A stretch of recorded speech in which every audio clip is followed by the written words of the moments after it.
Hey guys, welcome to IB Economist. This video will be teaching you how to tackle a paper 1, which is all about the micro and macroeconomic sections of your assessments.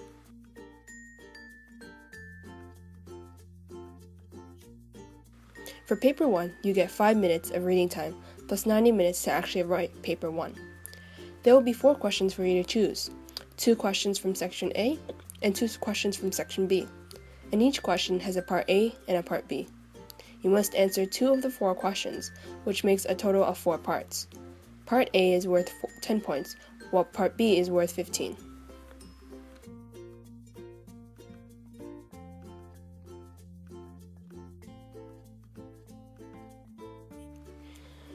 During the reading time, you should be reading. Be sure to decide which 2 questions you would like to do. Always make sure to consider both sections. Sometimes a really easy Part A can be balanced with a much broader Part B question, and you must answer both sections. Another thing to do while reading the questions is mentally highlight economic terms that you might define, like aggregate demand, supply, exchange rate, fiscal policy, and other things like that. Definitions are a huge part of marking, and starting with terms is a great way for you to get some ideas rolling. You must make sure to manage your time. 90 minutes may sound like a lot, but it really isn't. If we go strictly by the number of points that you get per question, Part A should take around 18 minutes, while Part B should take 27 minutes. The reality is, however, that Section B is usually super broad, which means you usually spend a lot more time on it. You should be trying to finish Section A between 13 to 16 minutes and allocate extra time on Section B. Also, since you have 2 questions to answer, never spend more than 45 minutes on one answer. You won't finish. IB Economics paper 1s are usually just writing marathons.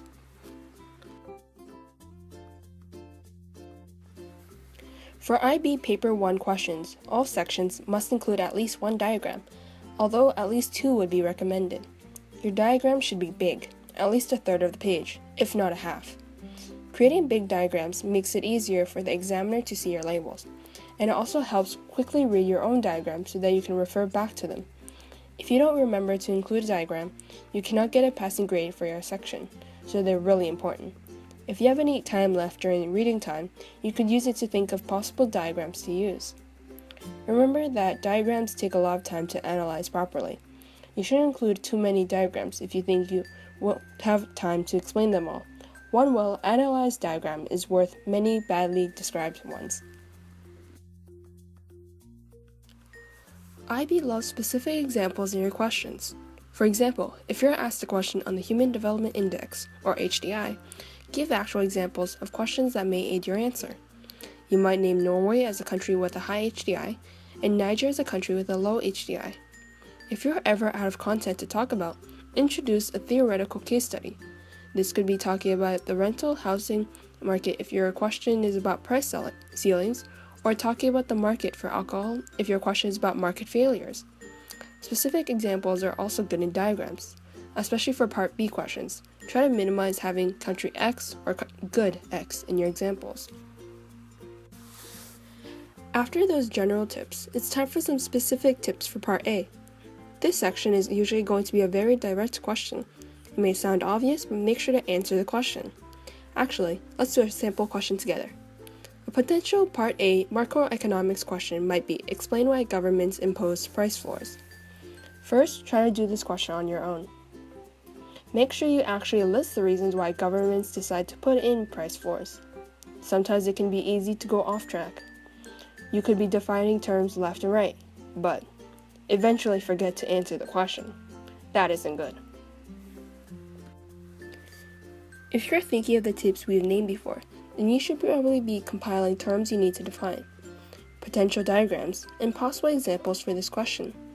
Some good definitions to try to get in would be price floor, while the price floor diagram is an obvious go-to.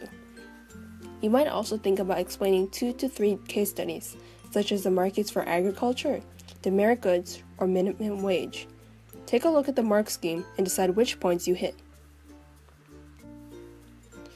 After you're done, you should take a look at the mark scheme and see how well you did. Also, how good were you with time? Did you manage to do this within 18 minutes? If not, you should try to shave some time. Consider cutting an example or an unnecessary definition, or perhaps just learn how to write faster.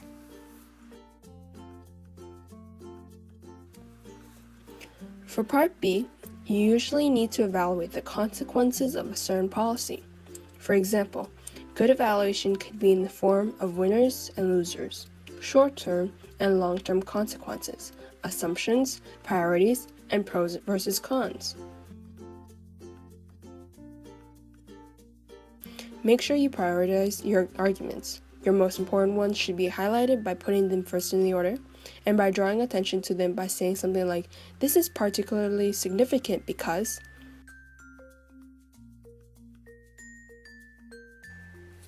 The best way to get better at writing paper 1 is to constantly practice writing with this format. You need to get used to the short amount of time you receive to write so much detail. The other way is to read as many mark schemes as you can, so you can get a feel for how you can earn points. Don't bother writing an intro or a conclusion paragraph. Focus on hitting the points.